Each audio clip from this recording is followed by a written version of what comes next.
د بسم الله ګڼ فضایل لی چې څوک د ښه کار په شروع کې وي الله پاک ورسره خصوصي مدد کوي، خیر او برکت یې پکې، خاص کر بنده روټۍ خوري بسم الله ورته ووایي شروع کې.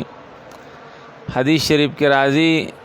ماشوم محبوب سره روټۍ خوړه د ماشومانو خدا ترځي، کله خپل مخې نه کله بل مخې نه، محبوب هغه ماشوم وهي نه، ځکه په مخ باندې وهل د دې نه منع راغلی ده. خپله بیبي بچی شاګرد تر دې چې څاروي به هم په مخ باندې نه وی، هغه ته وي یا غلامو سم الله وکل بیمینک وکل مما یلیک، چې روټۍ خوري سر کې ورته بسم الله وایا. نو یو خدا چې بسم الله بنده وي شیطان وتښتي. اکه دې وخت کې یا لکه حدیث شریف کې راځي دا مال څوک کور ته ځي او دې بسم الله ووایي، د په کور کې څومره روانکاري پیریان او شیطانان دي، هغې یو بل ته باغو باغو نکلو نکلو لا مبیت لکم ولا عشاء، بھئی دې کور نه تښتئ، دې بنده راتلو سره بسم الله ووایي، په دې کور کې نه ستاسو د خوراک انتظام شته او نه پکې د اوده کېدو انتظام شته. او څوک چې بسم الله ونه وي کور ته لاړ شي، هغې وي راځئ راځئ ادرکتم المبیتا والعشاء، په دې کور کې تاسو ډوډۍ مو مونته او سټی مو مونته، د پاتې کېدو انتظام مو مونته.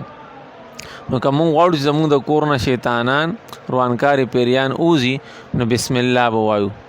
حضرت عثمان ابن عاص رضی الله عنه یو صحابي دی، ایمان یې چې نو راوړله،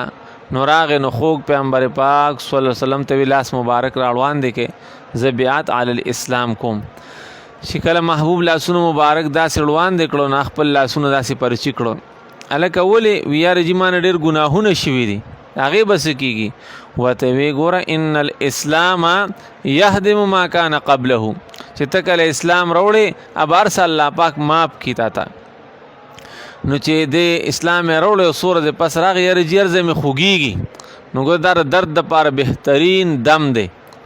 ورته زع یدک علی الذي یعلم من جسدک، چې کوم ځای خوږېږي هلته لاس کېږده، اقول 3 مرات بسم الله، 3 پیرې په بسم الله ووایه، بسم الله الرحمن الرحیم، و 7 مرات او پیرې داسې ووایه چې اعوذ بالله وقدرته من شر ما اجد و احاذره. نو که مثال د چا خپل څه بدن درد کی نه خو د داسې وي 3 پیرې بسم الله پورا،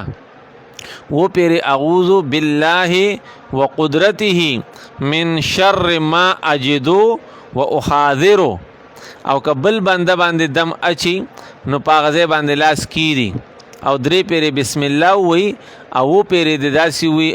اعوذ بالله وقدرته من شر ما تجد وتحاذر. الله رب العزت اول مالا بیا تاسو له د عمل کولو توفیق راکړي.